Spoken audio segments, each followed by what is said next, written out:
Welcome to GK classes channel. तो मैं अंजलि लेकर आई हूँ आपके लिए 19 अप्रैल की करंट अफेयर के कुछ महत्वपूर्ण प्रश्न। तो चलिए शुरू करते हैं। आज का पहला प्रश्न है, नेशनल क्वांटम मिशन के तहत कितने करोड़ रुपए मंजूर किए गए हैं। ठीक है, नाम क्या है इसका, नेशनल क्वांटम मिशन। ये इसके तहत कितने करोड़ रुपए को मंजूर किया गया है, 1000 करोड़, 2000 करोड़, 4000 करोड़ या 6000 करोड़। तो इसका आंसर है ए, 1000 करोड़। 1000 करोड़ रुपए को मंजूर किया गया है नेशनल क्वांटम मिशन के तहत। आगे देखेंगे। Question number 2, Wisden cricketers of the year चुने जाने वाली पहली भारतीय महिला क्रिकेटर कौन बनी है। क्या है इसका नाम, Wisden cricketer of the year. किसे चुना गया है Wisden cricketer of the year, और ये भारत की पहली महिला क्रिकेटर बनी है। तो इनका नाम है Harmanpreet Kaur. Harmanpreet Kaur Wisden cricketers of the year चुनी जाने वाली पहली भारतीय महिला क्रिकेटर बनी है। क्वेश्चन नंबर 3, आईपीएल में 6000 रन बनाने वाले दुनिया के चौथे बल्लेबाज कौन बने हैं। ठीक है, तो इन्होंने आईपीएल में 6000 रन बनाए हैं और ऐसा करने वाले ये वर्ल्ड के फोर्थ प्लेयर बने हैं, चौथे बल्लेबाज बने हैं। कौन है ये, तो इनका नाम है सूर्य कुमार यादव। सूर्य कुमार यादव ने आईपीएल में 6000 रन बनाए हैं और ऐसा करने वाले ये दुनिया के चौथे बल्लेबाज हैं। क्वेश्चन नंबर 4, भारत की किस लॉन्ग जंपर ने एशियाई खेलों के लिए क्वालिफाई किया है। तो देखिए इनमें से कौन है वो जो एक लॉन्ग जंपर है और इन्होंने एशियाई खेलों के लिए क्वालिफाई किया है।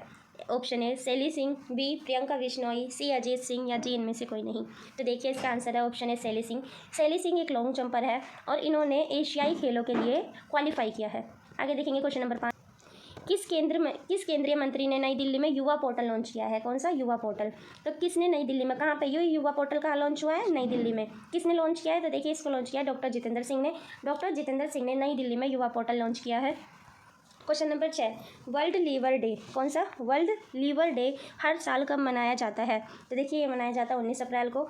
19 अप्रैल को हर साल वर्ल्ड लीवर डे मनाया जाता है।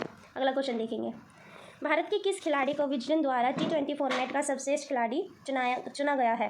तो देखिए विजडन के द्वारा चुना गया है और किस फॉर्मेट का, T20 फॉर्मेट का सर्वश्रेष्ठ प्लेयर चुना गया है किसको, तो इसका आंसर है सूर्य कुमार यादव। सूर्य कुमार यादव को T20 फॉर्मेट का सर्वश्रेष्ठ खिलाड़ी चुना गया है।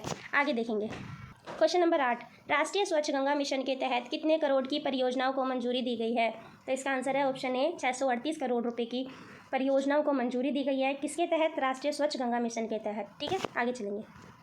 क्वेश्चन नंबर 9, किस राज्य का कृषि उत्पादन विभाग द्वारा किसान संपर्क अभियान शुरू किया जाएगा।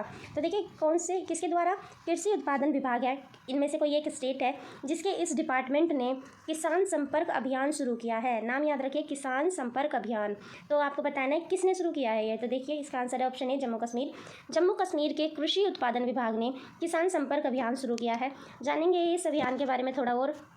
यहाँ देखिए, जम्मू और कश्मीर का कृषि उत्पादन विभाग किसान संपर्क अभियान कार्यक्रम शुरू करने के लिए तैयार है। इसका उद्देश्य क्या है, इसका उद्देश्य क्षेत्र के किसानों को व्यापक सहायता प्रदान करना है। कार्यक्रम जम्मू और कश्मीर के सभी जिलों में शुरू किया जाएगा और किसानों की कृषि और संबंध गतिविधियों के लिए विभिन्न पहलुओं पर जानकारी, प्रशिक्षण और मार्गदर्शन प्रदान करने पर ध्यान केंद्रित करेगा।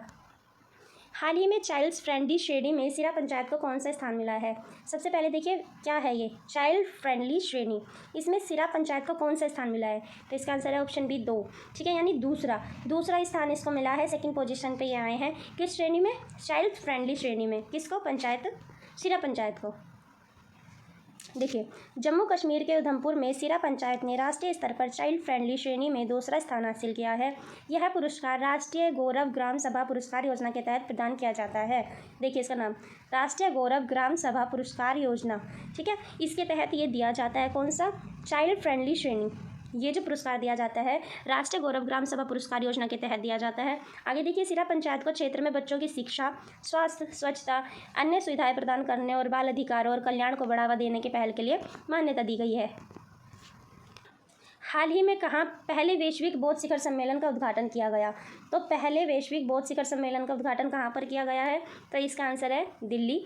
दिल्ली में पहले वैश्विक बौद्ध शिखर सम्मेलन का आयोजन किया गया है। देखिए 20 अप्रैल 2023 को नई दिल्ली में किसके द्वारा, नरेंद्र मोदी के द्वारा पहली बार 3 दिवसीय वैश्विक बौद्ध शिखर सम्मेलन का उद्घाटन किया गया। शिखर सम्मेलन में कार्यक्रम, सांस्कृतिक कार्यक्रम, प्रदर्शनियाँ, क्षेत्र से बौद्ध स्थलों की यात्रा भी शामिल है। देखिए इस कार्यक्रम को भारत सरकार के संस्कृति मंत्रालय, ध्यान रखिएगा, इस कार्यक्रम को भारत सरकार के संस्कृति मंत्रालय के सहयोग से और अंतर्राष्ट्रीय बौद्ध परिसंघ के द्वारा आयोजित किया जा रहा है। इंपॉर्टेंट क्वेश्चन आ सकता है कि इसको किसके द्वारा आयोजित किया गया है, तो देखिए इन दोनों के द्वारा किया जा रहा है, भारत सरकार का संस्कृति मंत्रालय और साथ के साथ अंतर्राष्ट्रीय बौद्ध परिसंघ के द्वारा इसको आयोजित किया जा रहा है। आगे देखेंगे। क्वेश्चन नंबर 12 है, हाल ही में किसने उत्तर पूर्वी क्षेत्र योजना से जनजातीय उत्पादों के प्रचार के लिए विपणन और रसद विकास का शुभारंभ किया?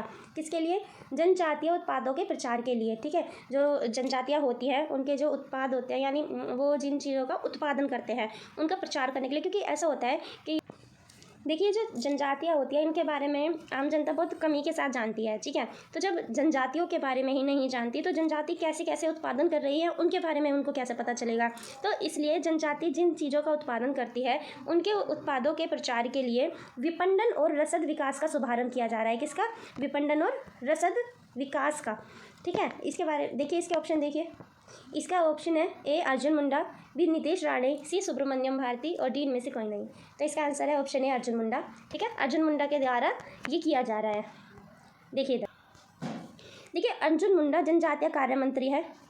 ठीक है, मणिपुर में उत्तर पूर्वी क्षेत्र योजना से जनजातीय उत्पादों के प्रचार के लिए विपणन और रसद विकास का शुभारंभ किया जाता है। आपको पता है मणिपुर में जनजाति पाई जाती हैं, तो वहाँ पर उनके उत्पादों के प्रचार के लिए इसका शुभारंभ किया गया है। यह योजना उत्तर पूर्वी क्षेत्र की अनुसूचित जनजातियों के लाभ के लिए शुरू की गई है। योजना का यह घटक बाजार से जुड़ाव बनाएगा, मिट्टी के बर्तनों के समूह स्थापित करेगा और कारीगरों को प्रशिक्षण प्रदान करेगा। क्वेश्चन नंबर 13, हाल ही में कौन हिमाचल के 4 दिवसीय दौरे पर गया है? Option A Droupadi Murmu, B Nirmala Sitharaman, C Smriti Irani और डी इनमें से कोई नहीं। तो देखिए मैं आपको बता दूं, अभी हाल ही में हमारी राष्ट्रपति द्रौपदी मुर्मू हिमाचल प्रदेश के 4 दिवसीय दौरे पर गई है। और देखिए इसके बारे में और जानते हैं। देखिए अपनी यात्रा के दौरान ये कहाँ कहाँ पर जाएंगी और किन किन कार्यक्रमों को करेंगी। देखिए अपनी यात्रा के द्वार उनका टांडा कांगड़ा में doctor Rajendra Prasad medical college में एक नए भवन के उद्घाटन सहित विभिन्न कार्यक्रमों और गतिविधियों में भाग लेने का कार्यक्रम है। राष्ट्रपति के यात्रा कार्यक्रम की अन्य गतिविधियों में सोलन में महात्मा गांधी की प्रतिमा का अनावरण भी शामिल है। तो देखिए मैं आपको बता दूं, जो हिमाचल प्रदेश में ये गए हैं तो वहाँ पे ये सोलन एक जगह है, सोलन में द्रौपदी मुर्मू के द्वारा महात्मा गांधी की प्रतिमा का अनावरण भी किया जाएगा। ठीक है, ये क्वेश्चन याद रखिएगा। कहाँ पर? सोलन में। किसके द्वारा? द्रौपदी मुर्मू के द्वारा। द्रौपदी मुर्मू कौन है? हमारी राष्ट्रपति है। और वहाँ पर ये महात्मा गांधी की प्रतिमा का अनावरण करेंगी। और इसके अलावा doctor Rajendra Prasad medical college है, ठीक है, उसके भवन के उद्घाटन भी करेंगी। ठीक है, उसका भवन का उद्घाटन भी करेंगी। आगे देखेंगे। क्वेश्चन नंबर 14, हाल ही में किसने केरल सरकार के लिटरेसी प्रोग्राम की परीक्षा में टॉप किया है? तो सबसे पहले आप इस प्रोग्राम का नाम देखिए, क्या नाम है इसका? Literacy programme. ठीक है, किसने आयोजित कराया था? केरल सरकार ने। इसमें एक महिला है, उन्होंने टॉप किया है। आपके ऑप्शन है कमल कन्नी, रुचिरा कंबोज, अवनी सूद या डी इनमें से कोई नहीं। तो देखिए इसका सही आंसर है ऑप्शन ए कमल कन्नी। कमल कन्नी जी की उम्र 108 साल है। ठीक है, 108 वर्ष की ये महिला हैं और इन्होंने हाल ही में केरल सरकार ने एक प्रोग्राम किया था जिसका नाम था लिटरेसी प्रोग्राम। ठीक है, इस प्रोग्राम में इन्होंने भाग लिया और वहाँ पर इन्होंने एग्ज़ाम दिया और एग्ज़ाम में इन्होंने टॉप किया है। देखिए आप 108 साल की है ये। कहाँ की रहने वाली है? तमिलनाडु की। चलिए कमल कन्नी जी के बारे में थोड़ा सा और पढ़ते हैं। देखिए यहाँ फोटो देख सकते हैं, ये कमल कन्नी जी हैं। देखिए कितनी ज़्यादा उम्र है इनकी। आगे पढ़ेंगे इनके बारे में। यहाँ देखिए 108 साल की तमिलनाडु की रहने वाली कमल कन्नी ने केरल राज्य के द्वारा आयोजित साक्षरता कार्यक्रम में टॉप किया है। देखिए कमल कन्नी जी का जन्म कब हुआ? 1915 में, जो अपने शुरुआती समय में इलायची के खेत में काम करती थी। 80 सालों तक काम करने के कारण वो अपनी शिक्षा को पूरी नहीं कर पाई, इसलिए उन्होंने सरकार के द्वारा चलाए गए साक्षरता पहल में अपना नाम दर्ज कराया और पढ़ने लगी। क्वेश्चन नंबर 15, हाल ही में केंद्र सरकार ने जन्म नियंत्रण नियम 2023 को अधिसूचित किया है। यह नियम किसके लिए है? तो देखिए हाल ही में केंद्र सरकार ने जन्म नियंत्रण नियम 2023 को अधिसूचित किया है। तो आपको बताना है ये किसके लिए है? मानव के लिए, स्ट्रीट डॉग्स के लिए, बिल्लियों के लिए या स्ट्रीट डॉग्स और अन्य सभी जानवरों के लिए? तो देखिए इसका आंसर है ऑप्शन डी, ये स्ट्रीट डॉग्स और अन्य सभी जानवरों के लिए है। ये क्यों लाया गया है इस नियम को? तो देखिए इस नियम को लाने का रीज़न यही है ताकि जो स्ट्रीट डॉग्स होते हैं उनकी पॉपुलेशन को कंट्रोल किया जा सके। ठीक है, स्ट्रीट डॉग्स और अन्य सभी जानवर जो अदर जानवर होते हैं उनकी पॉपुलेशन को कंट्रोल करने के लिए जन्म नियंत्रण नियम 2023 को लाया गया है। देखिए इसके बारे में थोड़ा सा और पढ़ते हैं। केंद्र सरकार ने पशु जन्म नियंत्रण नियम 2023 को अधिसूचित किया है। इसका उद्देश्य क्या है? इसका उद्देश्य स्ट्रीट डॉग्स और अन्य जानवरों की आबादी को नियंत्रित करने के मानवीय और प्रभावी तरीकों को बढ़ावा देना है।